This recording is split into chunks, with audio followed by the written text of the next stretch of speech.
For the players.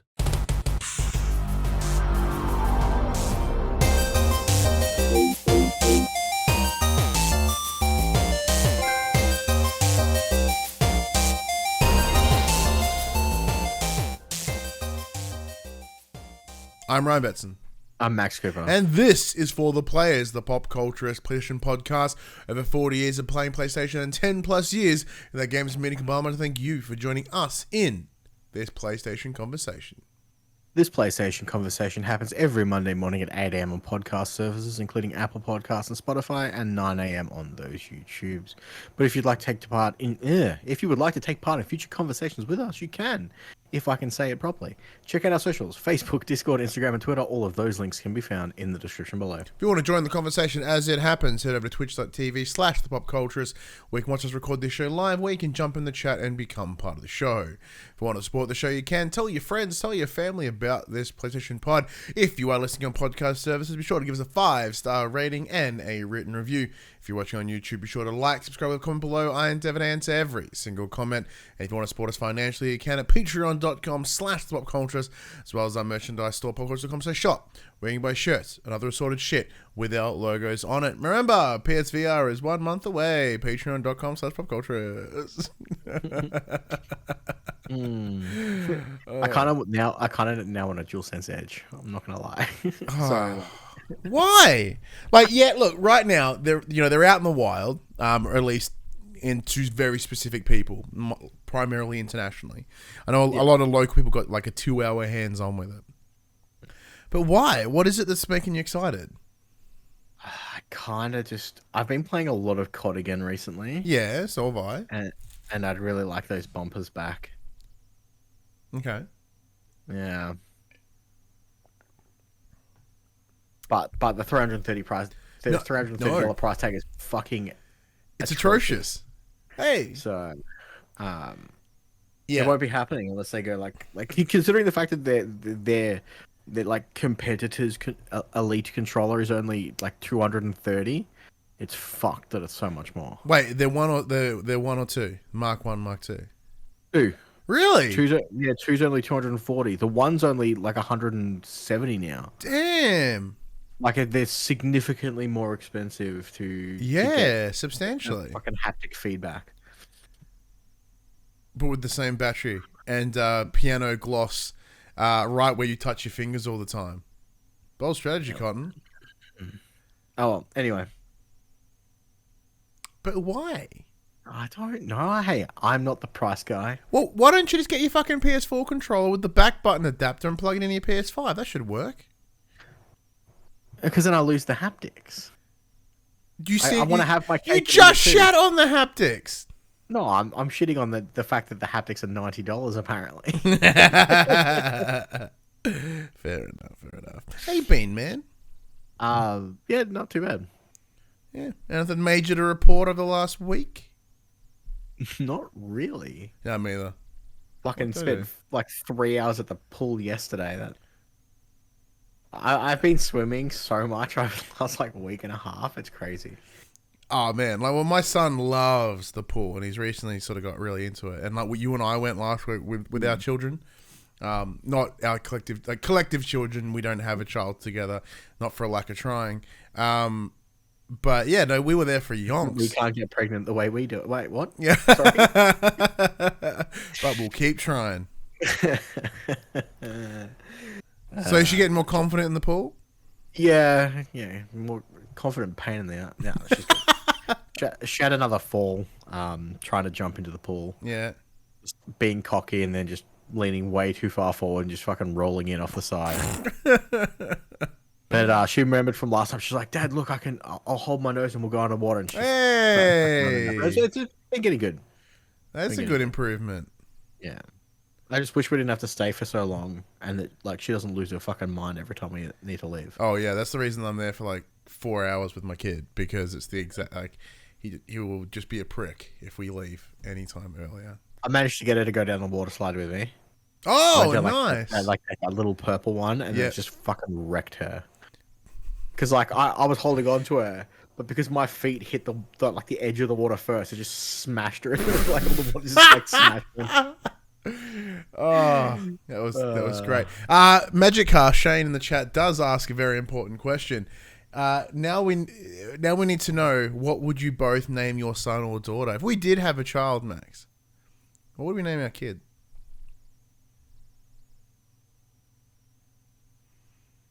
who knows? I'm going to ponder on this. Might just seep in throughout the episode. I'm going to sit there and think about it. Like, do we keep it PlayStation related or gaming related? Is it Geralt, Betson Cooper? Call it boy. Boy Betson. Girl. Depends.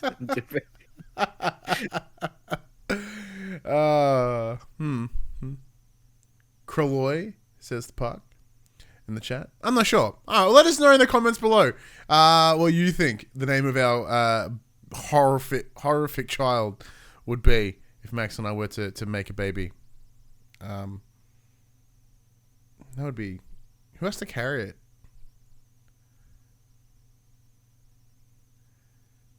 Oh, this is our daughter, Sly. Sly Cooper. That's the answer. Well done, Shane. Sylvester Cooper.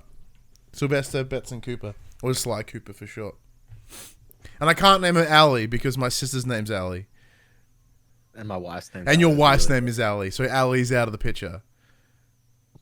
Well, she has to be if we're having a child.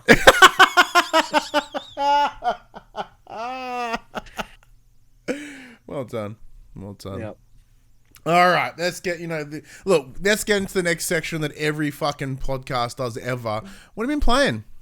Fuck all. Oh, okay, really? Honestly, yeah. I revisited One Piece Odyssey. So, as you know, over our break, the team over at Bandai Namco Australia hooked me up with One Piece Odyssey. But you rolled credits at the back end before we started last week. I rolled credits last week before recording. Right. So now I'm doing like the end game, post game content. So you can kind of you go back into Memoria, which is like the reliving of of their stories, and essentially they're essentially just like super bosses now. So I'm just working my way through those, doing those. They've been quite fun, and other than that, it's just more DMZ.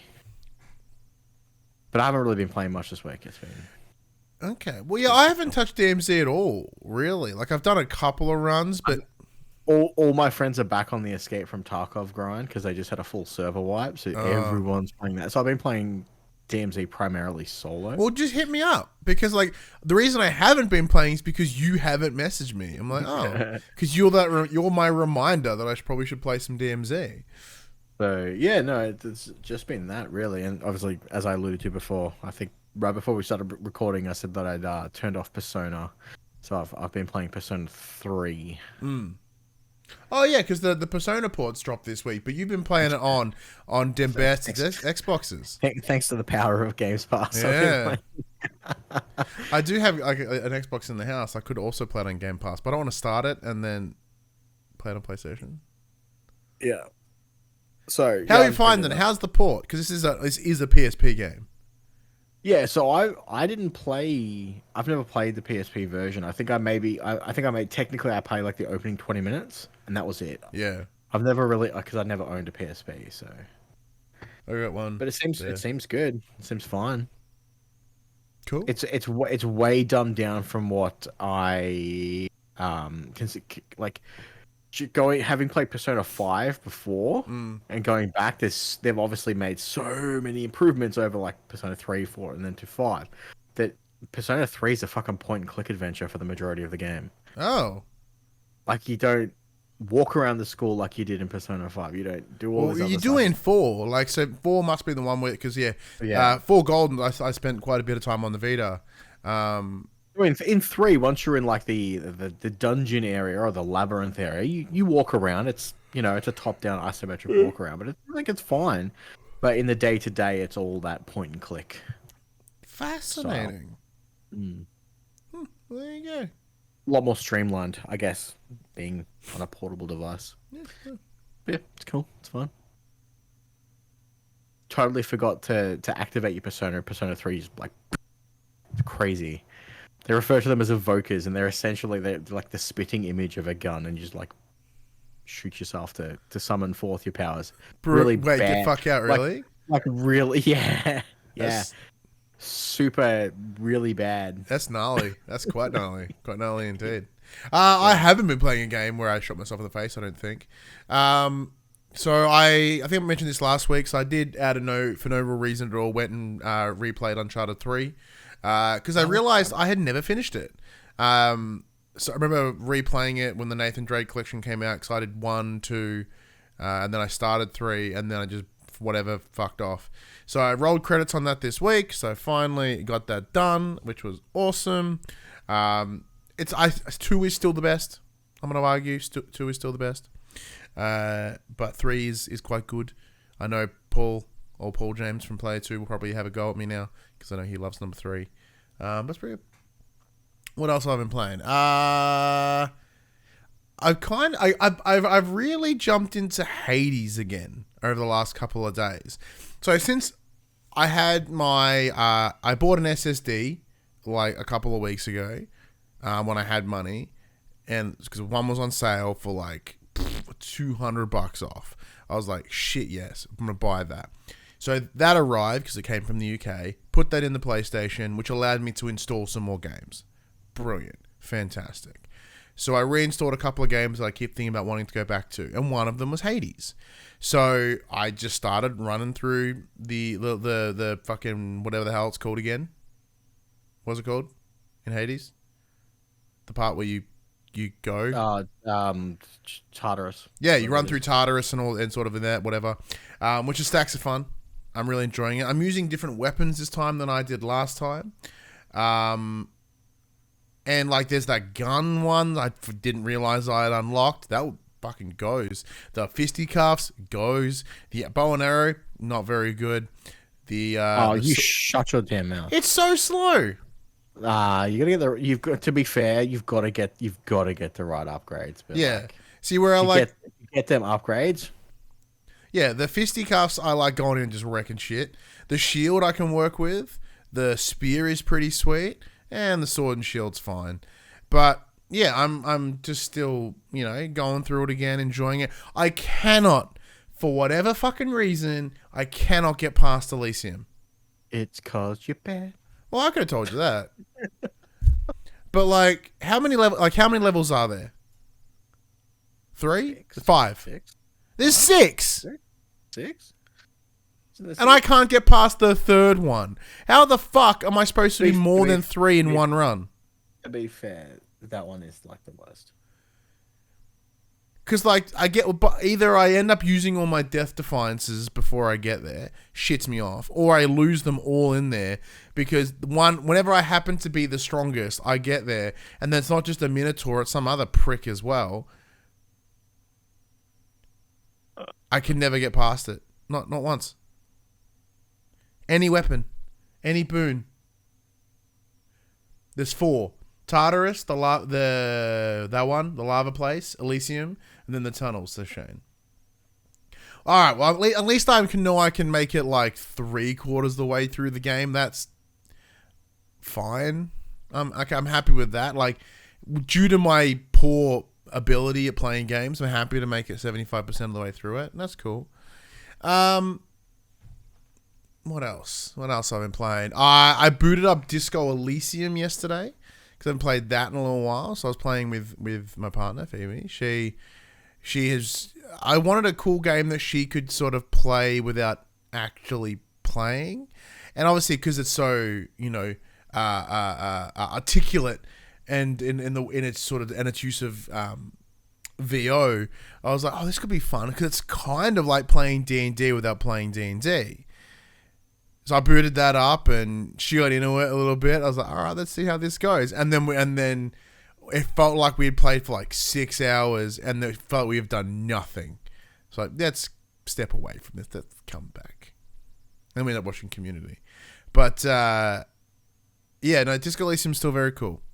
It is a little bit like fucking what's what I'm looking for, like self-masturbatory a little bit, just because it's just it's so just a lot. It's just so extra. But I still enjoy playing. What else did I play? There was something else I fucking played. What was it? I'm gonna have to check my memory banks. What have I played? Hades, Disco. Oh, that's right. Yeah, Broforce was another one because I wanted a game that I can just like chomp on. What? Yeah, it's fine. However, you'll get a kick out of this, Max. So after all my stank about did you finally reinstall a Game of the Year award winner, Elden Ring? I totally did. Oh, fucking oath. Yeah, still fucking hate it. Did you get past the first bit? Nope. All right, so this is what I did. So, my story of last time I played Elden Ring went like this. Got out of the tutorial area, walked down, giant fuck off prick on a horse. Ruins me. I'm like, this game blows. Did you actually do the tutorial area? Or Yes, did you I just did. Go straight Nope, outside? went down the hole. Okay, cool. Did it last time, did it this time. All right, calm your shit. I totally didn't realize that it was even there the first time I played it. I just went fucking straight out the door. Now, look, I do sell the story short. The first time I played, I did go around him and I wandered off down the hill, up the hill, and I did look around, right? This time, I come out the cave, see the prick on his horse. I'm like, And then I walk to the right, walk down into some marshland, stab a couple of dragonfly-looking things, and it turns out the key word that I should have been paying attention to was dragon, because out of fucking nowhere, this dragon rocks up and proceeds to have unconsensual sex with my face.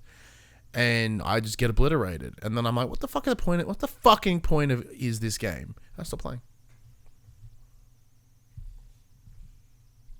So, is the game of the year? No. The game is fucked.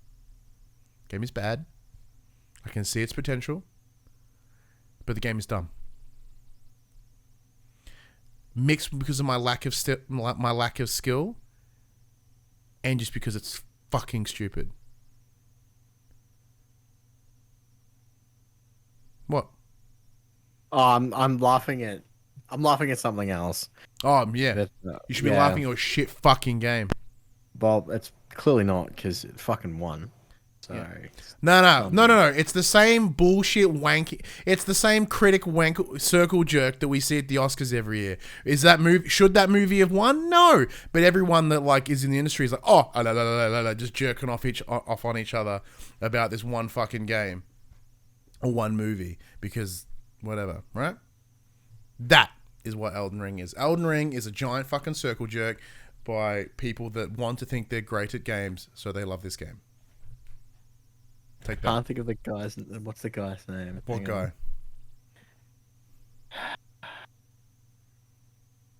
The director for Elden Ring. I can't think of his Miyazaki. name. It's, yeah, I was gonna do a classic joke like keep Miyazaki's game's name out your fucking mouth. And look, MGB Souls games not for everyone. Yeah, that is totally true. They are not for everyone. And I'm okay with that. Like, I love the idea that there are games that are not for everyone. And we talked about, the creative vision and all that sort of stuff. But, like, that game is fucking not good. Its menus are shit. Its inventory system is... it's horrid. Now, don't get me wrong. There's a whole problem with UI in general across the board. They're being gross. But, like...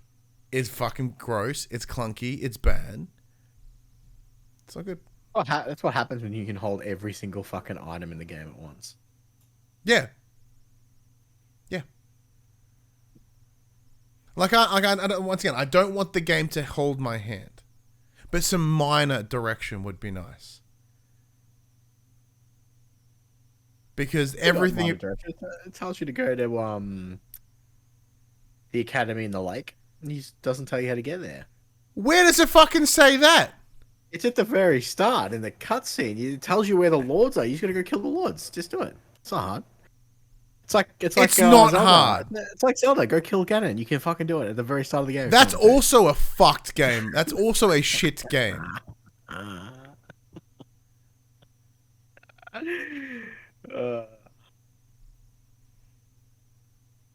Yeah. Look, I'm glad you tried it again, but... Well, I'm glad I tried it again and just solidified my point. Yeah.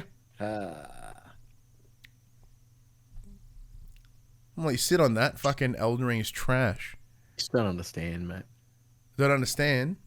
They don't understand fucking good game design. They don't understand the minorest idea of storytelling. I'm kind of keen to see where the DICE Awards go this year. Well, won't it probably you know, from a development standpoint, yeah, sure, I totally get it. But like that game winning best direction, it doesn't direct shit. Is it pretty? Damn, hell yeah, it's pretty. Fucking game. Well, before you get too mad, should we press on to the news so you can start ranting it? Sure. Let's get in the section we call Inform the Players, where we tell you about what happened this week in PlayStation. Well, as always, we'll kick things off with some Sony-related news, and I love my single bullet point form for this. Don't forget the Pro Controller's out this week on the 26th of Jan. Yeah, technically you've written the title as Edging Closer. And I don't think that means what you think it means. It's exactly what I think it means.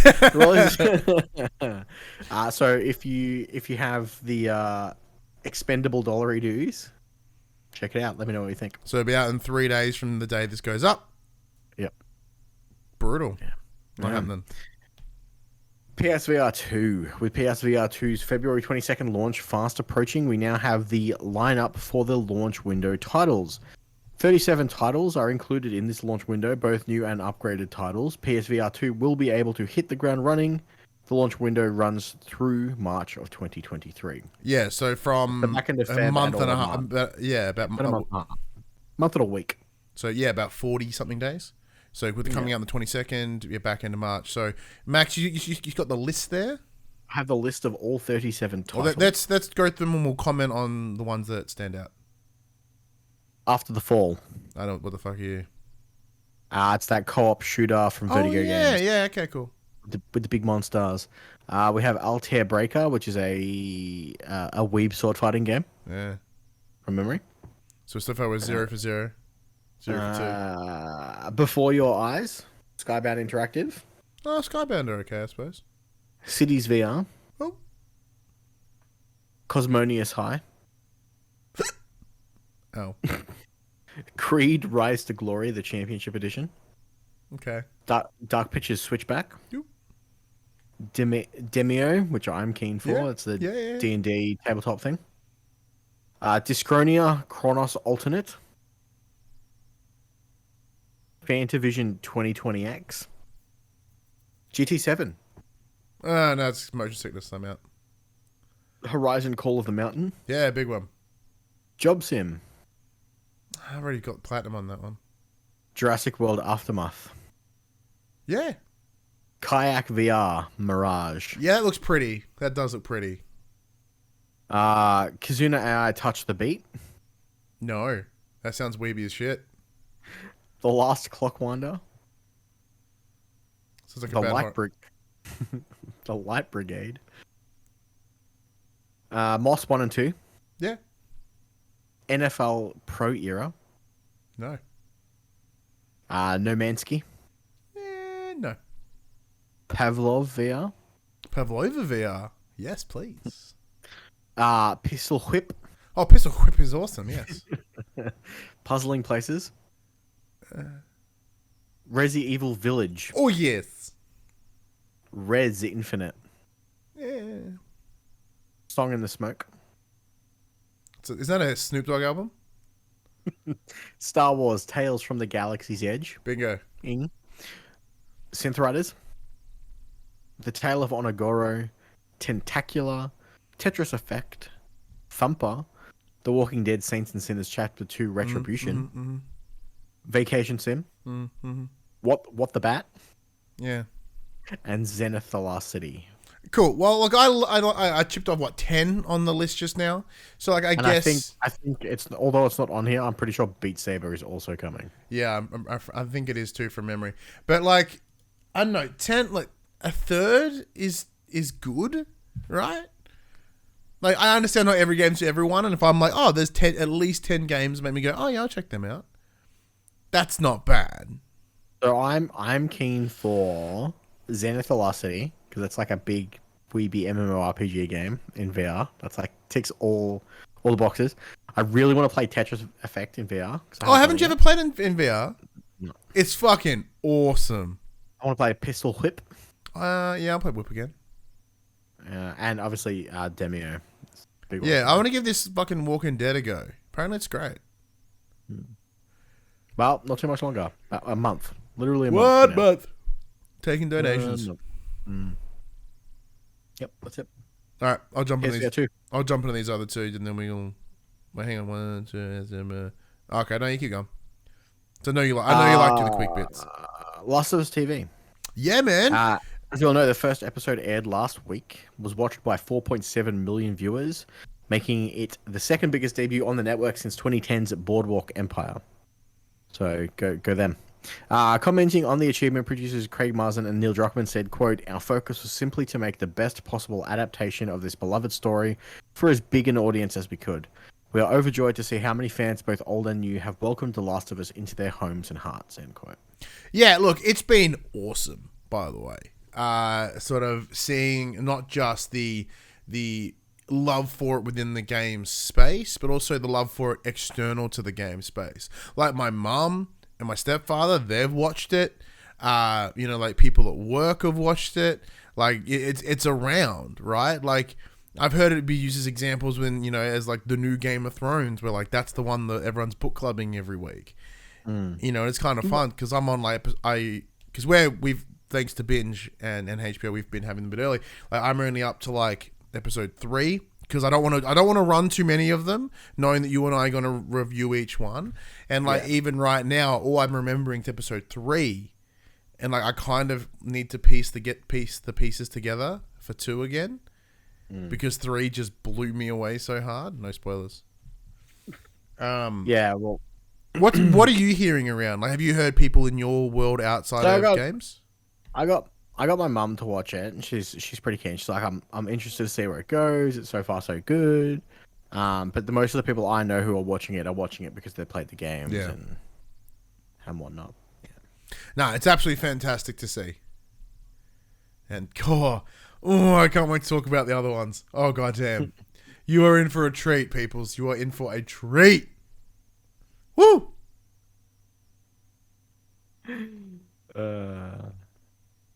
One person though who's not super happy about it.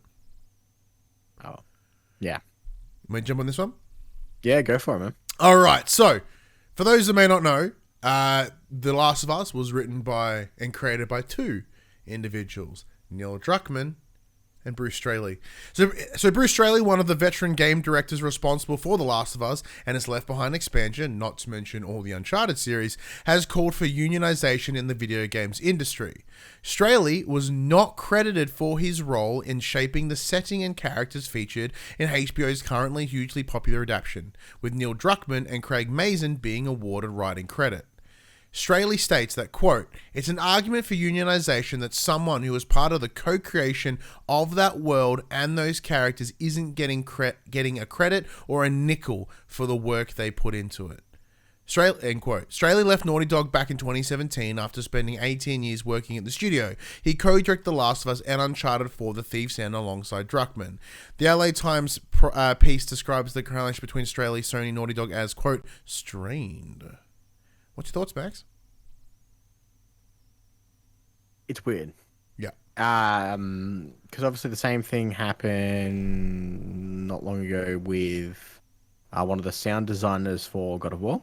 Yeah, that is a very different example, though. It is a different example.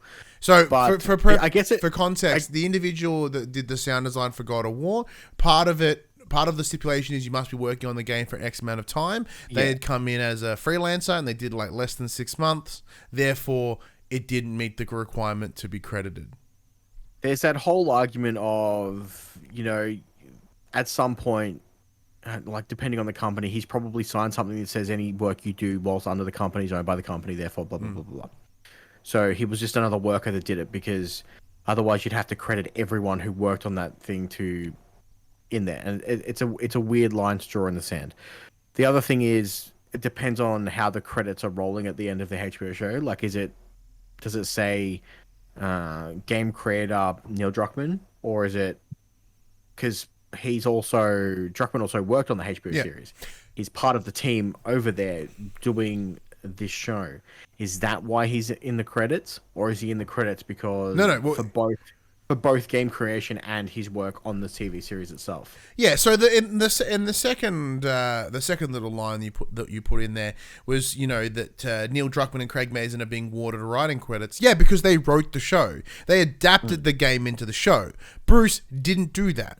Now, do I think Bruce is correct? A little bit. Like when there is a thing that says, but actually, granted, have you noticed? Unless there's a credit that says based on the original creation by blah blah blah by Neil Druckmann and Bruce Straley. If it doesn't say that, it fucking should say that. And that is 100% true. If that part isn't in there, then it 100% should be. That should be corrected. But if you haven't noticed, there is almost no PlayStation branding on any of this.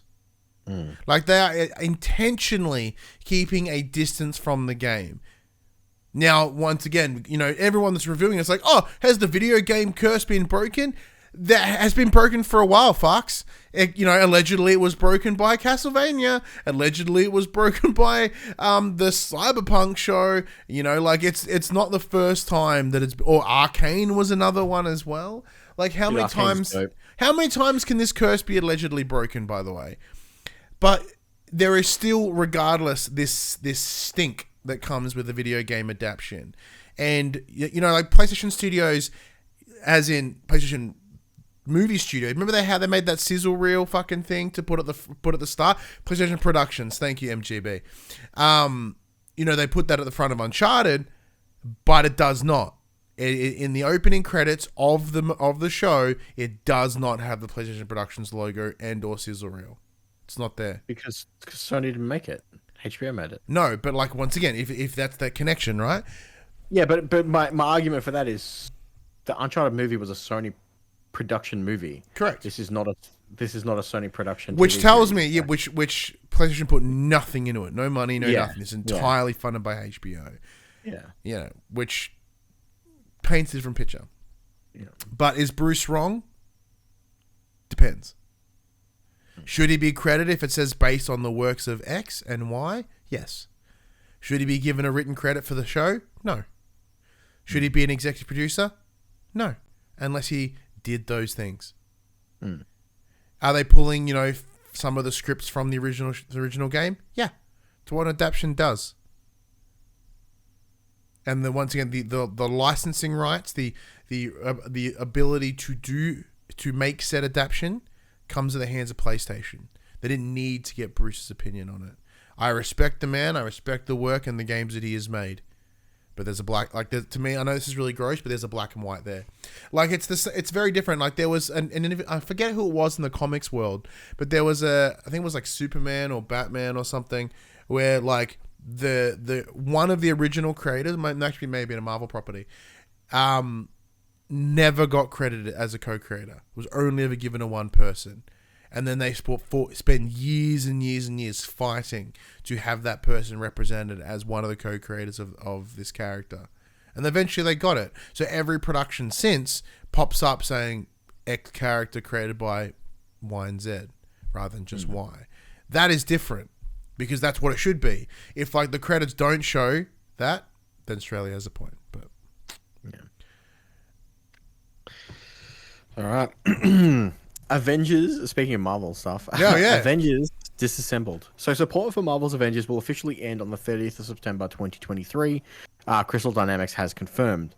You will still be able to keep playing the game after the date, both solo and multiplayer, but there will be no further updates or additional content beyond that point.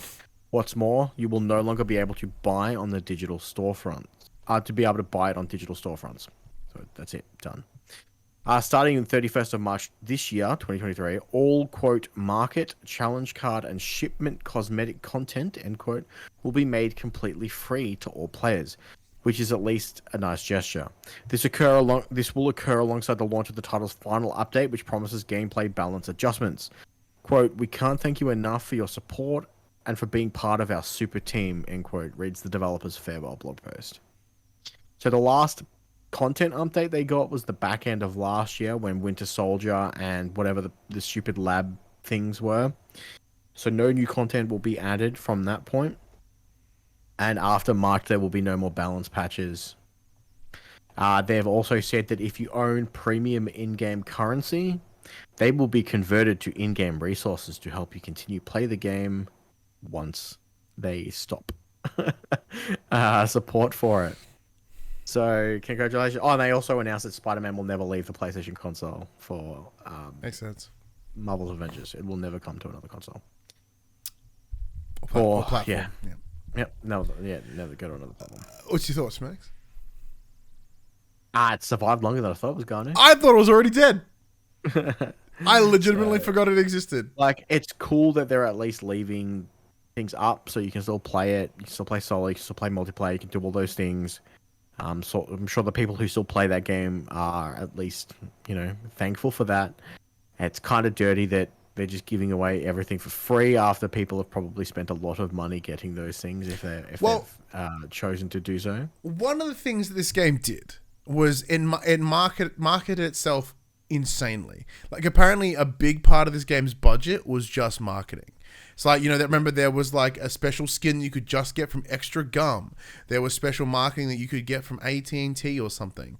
Like, it was just like this weird, obscure ways to get cosmetics. And if, suddenly I don't have, you don't have, like, if there was one that you really like, well, you don't have to try find some backwards ass way to get it because everything's available now. So that's cool. It's much better than handing out refunds. Well, I mean, technically they might not be because it wasn't purchasable through the marketplace. I think those were redeemable codes. We'll wait and see. Those things, but yeah, we'll wait and see. So that'll be interesting whether that happens. But yeah, I was with you. I thought the game had already wrapped up. I didn't realize it was still being supported. Because the last one I remembered was Buddha-Man. Actually, I would lie. I wasn't even confident Spider-Man had come out already. I knew that Kate Bishop had. I knew there was a Black Panther one, and then I forgot. And I guess this brings up a bigger question. What do you think studios should do in scenarios like this? Now, granted, this game came out in 2020. Yeah, it'll be 3 years old. So 3-year run at what should be a games as a service. Now, did they ever claim a decades long plan or anything for this game, like every fucking developer ever has? I don't believe so. So these can't go in perpetuity. It's unsustainable. So does this identify a problem within the games as a service platform, or does this demonstrate a problem with these particular studios biting off more than they can chew? I think it could be a little bit of both. I mean, it's not like I understand that they have to move on to the next thing because it's obviously this is not sustaining them as the business model for this game is not sustaining them, so they need to make something else. But they also don't have the capabilities to work on something else and to keep support for this title. At least they're doing something in the fact of, hey, we're leaving the servers open. You can still play this game. It's just what you play from this point is what it's going to always and forever be until it eventually dies, which is fine. I think it would have been a bigger problem if they went, sorry guys, this is it. See you later. Turn servers off. No one can play the game anymore. Yeah, and this is the best outcome of what they could have done. So as we know, Square Enix has sold off Crystal Dynamics. So it's now owned by THQ Nordic, the studio. They obviously still own development and publishing rights of this game specifically. So they could have cut it off. There's no reason for them to continue support. And with the sale of that development studio, THQ Nordic could go like, no, outside of any contractual agreement, they are not working on this anymore. And that may have added to the death of this. I would still argue that one of the problems that this game has is it fucking sucked. Its monetization system sucked. Their DLC delivery sucked. Like, every DLC they released sucked. It was a new character fighting robots in the same but slightly different but also identically the same scenario. Where are all the villains that Marvel is? Marvel has a cacophony of brilliant villains you can pull from. And all you can seem to get is fucking aimbots. or whatever AIM. I think it was AIM. Yeah. You know, and that is disappointing of itself. That is how you fuck it up. So, you know, like upon release, it was fine, but the marketing, the marketplace was its key problem. So much so that as we were discussing when we reviewed Gotham Knights, that like we can tell you Gotham Knights was built on the same system. Because with the presumed removal of that system within Gotham Knights, left a very empty game. Yeah. Now, to answer the question that I gave you, I believe this demonstrates the problem with the games as a service model.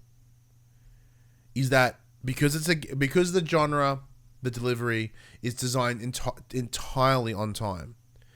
You know, as in you are designed to take as much time from people as long as possible. And I think we've discussed this previously as well, that those that are getting involved within that space are doing it for the wrong reasons. Unlike Bungie with Destiny, where they clearly have a plan and they're building and adding to this world and making it amazing. Where Avengers was essentially playing catch up the whole time. Yeah. You know, if we look over at what Square Enix have done with the likes of, they cancelled like 3 different games as a service. Now, granted, Babylon's 4 was one of them. Game sucked. There was that Final Fantasy 7 Soldier, whatever, also sucked. That was also a mobile game. Yeah. You know what I mean? So it's like, it's clearly something within Square Enix. And now that we've seen them come out and double down again on NFTs, it tells you where they were standing. Now, you love Square Enix games, and like you'll always be a big fan of Square Enix games. But like in recent years, what we've seen is a company that is not the Square Enix of the past. We're seeing a company that is greedy, that is losing its artistic and creative vision. And aside from pairing everything with PlayStation for some reason, it wouldn't surprise me that if all these rumors of Square Enix wanting to sell weren't inaccurate. Yeah. Because the level at which that they were willing to sell off all their Western studios for fucking change, for loose change in someone's pocket comparatively, their focus on deliverables that are just solely money driven. Now, granted, it's the games industry. These are businesses. They're profit driven companies. I'm not faulting them for being businesses. I'm faulting the direction that they have had. You can still be a business. You can still make money. If anything, you'll make more money by actually being a better, you know, especially when you're working in this weird commodification of art, like if you were to handle it slightly differently, you know, and not be a prick about it, you know. But then you've got marks on the other side who are like, you know, hey, we're just cool guys, man. We're your cool uncle. I mean, to be fair, they also just fired like 10,000 people. They totally did. So yeah, the games as a service model is the problem. Your studios are in there for the wrong reasons. I think the games as a service model is not a problem if you do it well and you're doing it for the right intentions. Yeah. I so think everyone thought money. I think if it's a piss poor effort for a cash grab, then it's not going to work. But if you're trying to do long form storytelling, but you need that games as a service to keep it running and funding itself while you're doing so, I think that can work. Well, because it's one of those things where the thing Telltale, right, which essentially the beginnings of games as a service, right? It was the chapter delivery model, and they did it because they wanted to create the different way of telling this narrative, where everyone was like, I can charge them 5 times. So everyone started chaptering up their shit. And it didn't work because, once again, the intentions were wrong. Now, it also fucked up Telltale too because they didn't keep to the system, they didn't keep to the release schedule, and they fucked it. And they also turns out they didn't own any IP, so the whole platform was valueless the second anyone came in and did it better. Yeah. Let's see. So MGB jumps in the chat and goes, I don't know how long the license the devs have with Marvel was, but I wouldn't be surprised if the game completely shuts down eventually. It will. All games as a service will shut down eventually. PlayOn, which is one of the distributing arms of it, could be like, quote, nope, you're working on Gex 4 now, which I don't see happening either. But at least they are finishing it off and moving it onto Tomb Raider with Amazon. There's so many potential Avengers, and you only get 8. It's sad to say, but soon I'd see Square being sold to someone like either Disney or Sony. Sony couldn't afford it. It would make sense because I don't see it being Disney either. So Square Enix is an amalgamation of 2 Japanese countries, Squaresoft and Enix. But Bandai Namco, 2 Japanese companies coming together. I don't see Square Enix selling to a Western company. I think them selling off their Western studios tells you exactly what their intentions are, and their intentions are not sell to the West. Yeah. If anything, we'll see them. Sony is the most likely outcome because of that, or Tencent or something, but I don't see that happening either. Do you see that happen, Max? Before we jump on to the next news? I think Sony's the most likely place they'll go. Yeah, makes sense. If it happens, well, it works great for us. Selfishly, well, you mostly. I don't personally give a shit. Mainly me. Yeah. Next one's called Troubled Waters. The French trade union Solidaires Informatique has called on employees of Ubisoft Paris, which serves as the company's headquarters, to strike following comments made by CEO Yves Guillemot. In an email sent to staff, which was viewed by Kotaku, Guillemot stated that, quote, the ball is in their court, end quote, to keep the company afloat. Solidaires Informatique maintains that Guillemot is attempting to shift the blame for the company's troubles and his own failings onto employees. They anticipate that measures such as increasing managerial pressure and overtime will be implemented to get things back on track. Solidaires Informatique is also calling for an immediate 10% increase in workers' salaries to compensate for inflation and the implementation of a 4-day work week to improve working conditions. Fuck, that'd be sweet. Both those things would be dope, even for me. Further, the union has called for a strike, stating that, quote, because Mr. Guillemot and his clique only understand the relationship of power, wow. Solidaires Informatique is calling on the employees of Ubisoft Paris to go on strike on February 27th in the afternoon from 2 till 6 p.m. Friday the 27th of January. What'd I say? Fine. February the 27th. You saw the F in front and you went, fuck it, February it is. Yeah, I'm tired. And also a fucking idiot, so there's that. Good on them. I don't think they're going to get it, but good on them. Look, this is the thing. Like, Ubisoft is fucked, right? They've been fucked for yonks.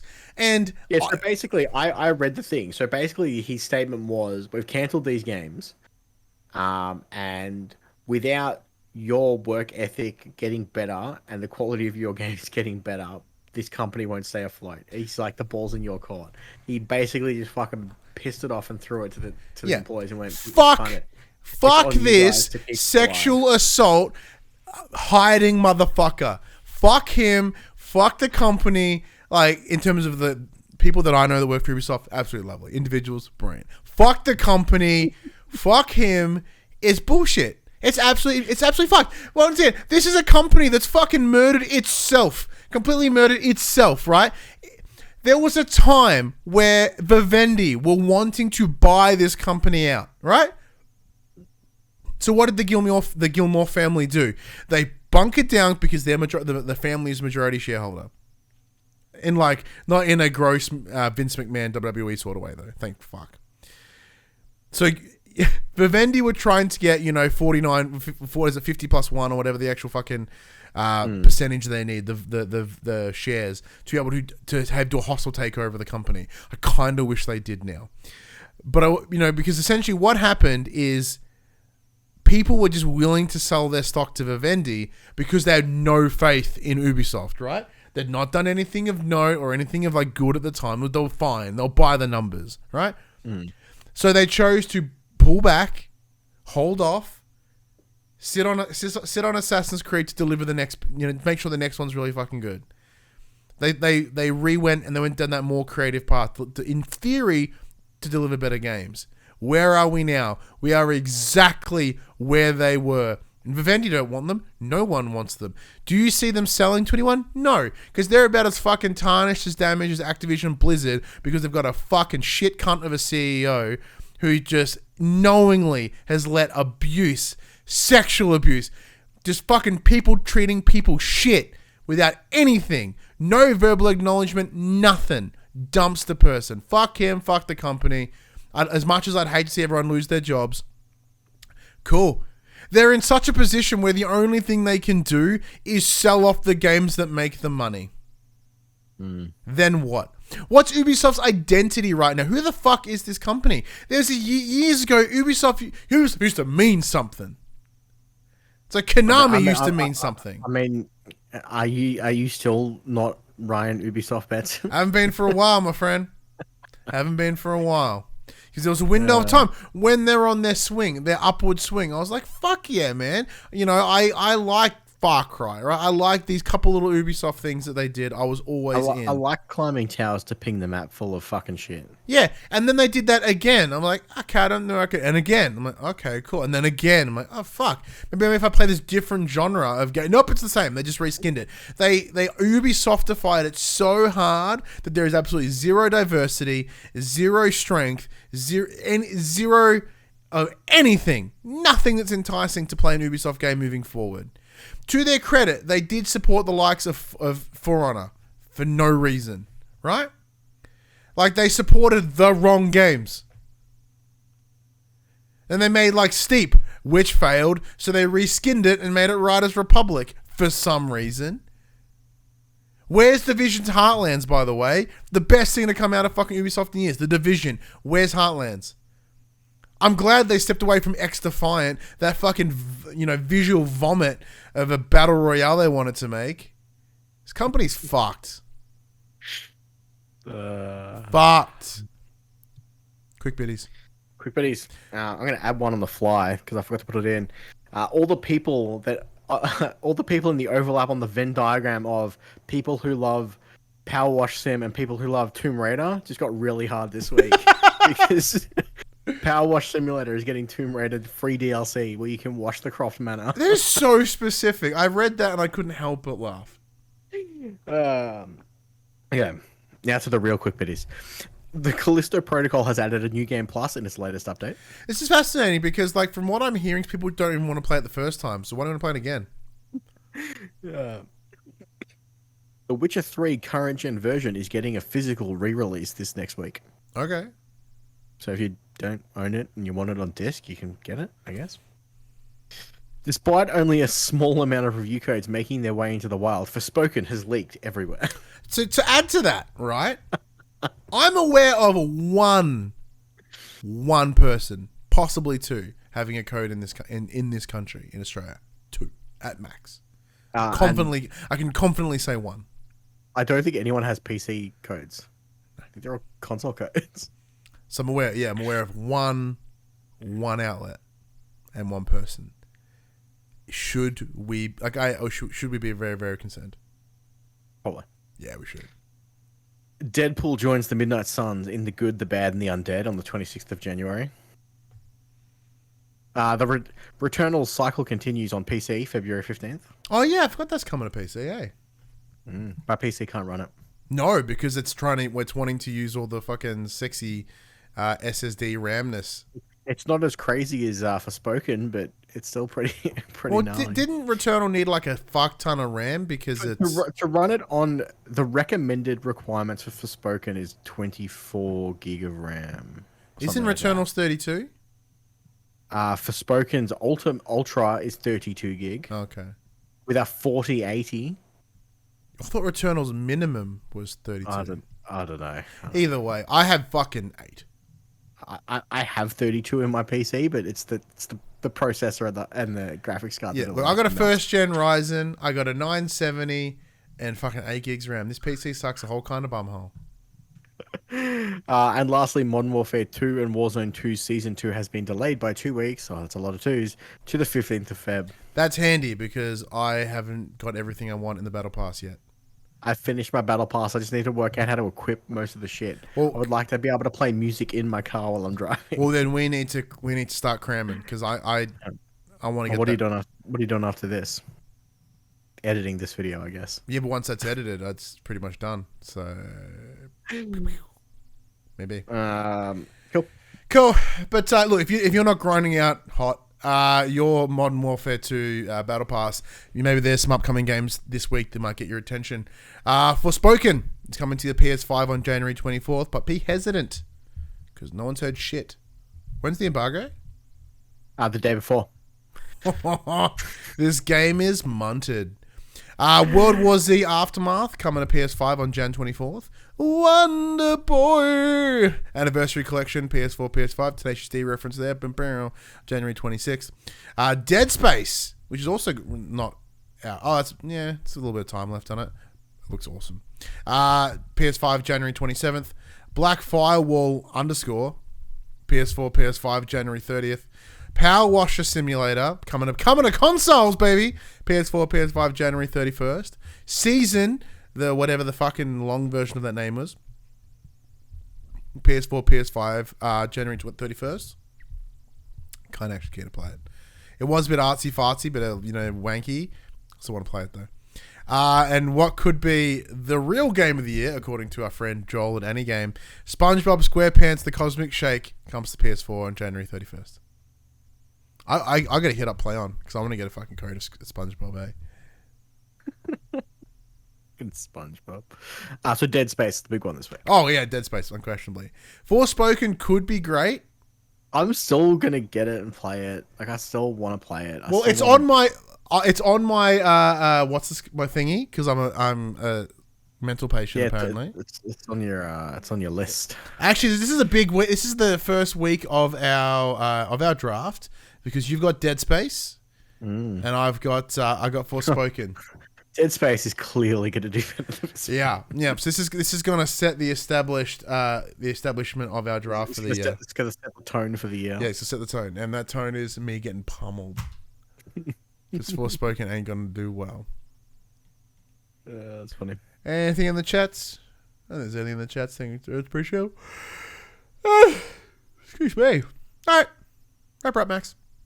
All right, everybody.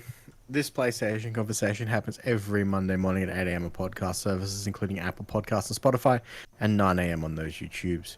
But if you'd like to take part in future conversations with us, come and check out our socials. Facebook, Discord, Instagram, and Twitter. All of those links can be found in the description below. If you want to join the conversation as it happens, head over to twitch.tv/thepopcultures, where you can watch us record this show live, where you can jump in the chat and become part of the show. If you want to support the show, you can. Tell your friends, tell your family about this PlayStation pod. If you are listening on the podcast services, be sure to give us a 5-star rating and a written review. If you watch us on YouTube, be sure to like, subscribe, with a comment below. I endeavor to answer every single comment. And want to support us financially, you can at patreon.com/thepopculturist, as well as our merchandise store, popculturist.com/shop. You can buy shirts, other assorted shit with our logos on it. But until next week, I'm Ryan Betson. I'm Max Kubo. And that was for them players. Oof. Apparently Netflix account sharing will be cancelled by the end of the first quarter this year. Well, I pay for mine, everyone mooches off me, so everything's coming up, Betson. I also pay for mine, and everyone mooches off me. Everyone's gonna come crawling to me. And you.